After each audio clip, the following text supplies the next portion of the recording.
Hey guys, just want to share the cab heater install on the RZR XP Pro. Alright, these are meant to subsidize the Polaris instructions. Not going to do all the disassembly and all that, just going to give you a couple tips.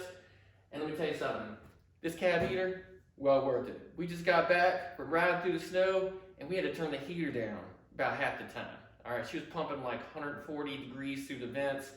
Love it, okay? Love it.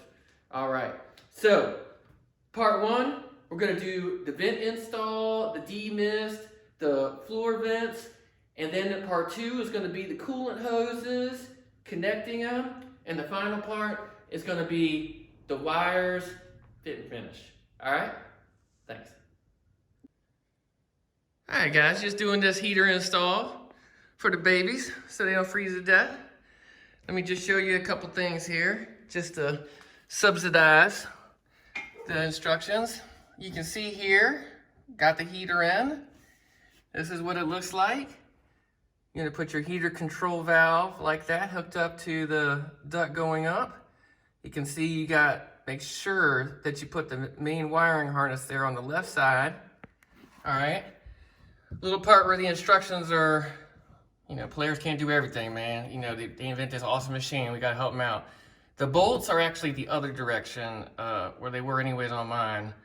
You wanna put them this way for the install. All right, and then let me show you some more here. This is where the water control valve is going to go. All right, I just mocked it up. I'm a big proponent of mocking it up before the final. I'm gonna put a power grip clamp on that, thermoplastic clamp on this right here.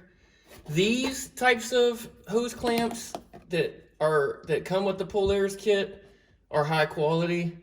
They are great for reliability, but don't ever use these unless you just want some kind of temporary situation. These are not reliable.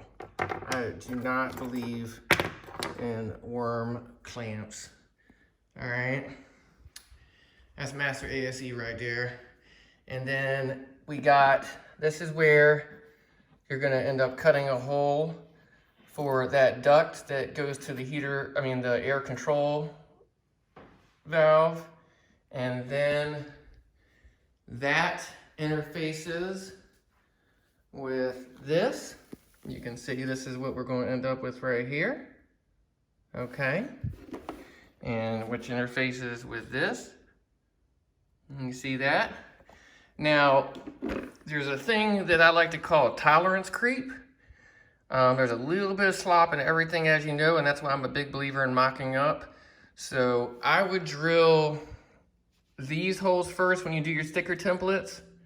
All right, and that way, because there's a little bit of a shift, I would drill one hole and then mark your second hole, because even though you put the stickers on perfect, that vent assembly down here is still going to be off a little bit. And you got to end up with it being centered. All right, you can see that I got some marks here, and the first one ended up over here, but this is as close to center. Here is what your passenger side center console is going to look like.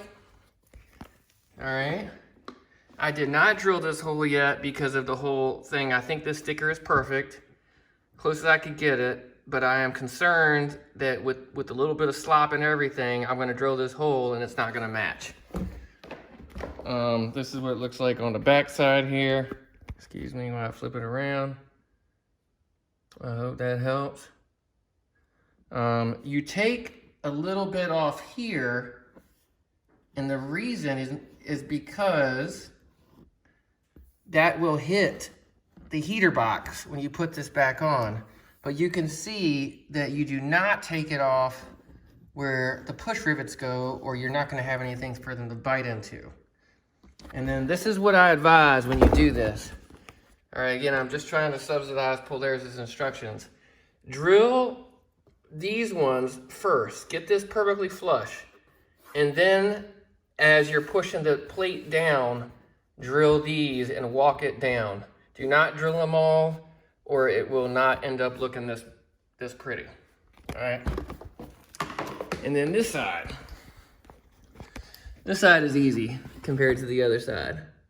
Okay, that's easy. You can do this all kinds of different ways. You can do it like Polaris instructions say, with a drill and a drill bit. What I used and found was the best was a combination of drilling a starter hole,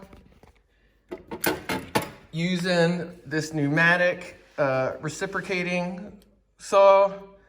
I mean, this thing is just surgical. I use this a lot. This is definitely a useful tool if you ever can get one. And then just this little $20 X-Acto kit off of Amazon. Oh yeah, one last thing, or you're not gonna get these mass to ASC type results, and definitely for the dash vent. All right, when you use a sticker template, I'm just gonna use this one as an example to explain. When you start this pilot hole and start drilling, when you have a template that has all these other things over here, the drill and your saw, whatever you're using, is gonna grab this sticker and it's gonna start ripping your whole template up, just moving it around and everything. So just realize that this template is not going to stay here and wait while you put this hole and this hole over here.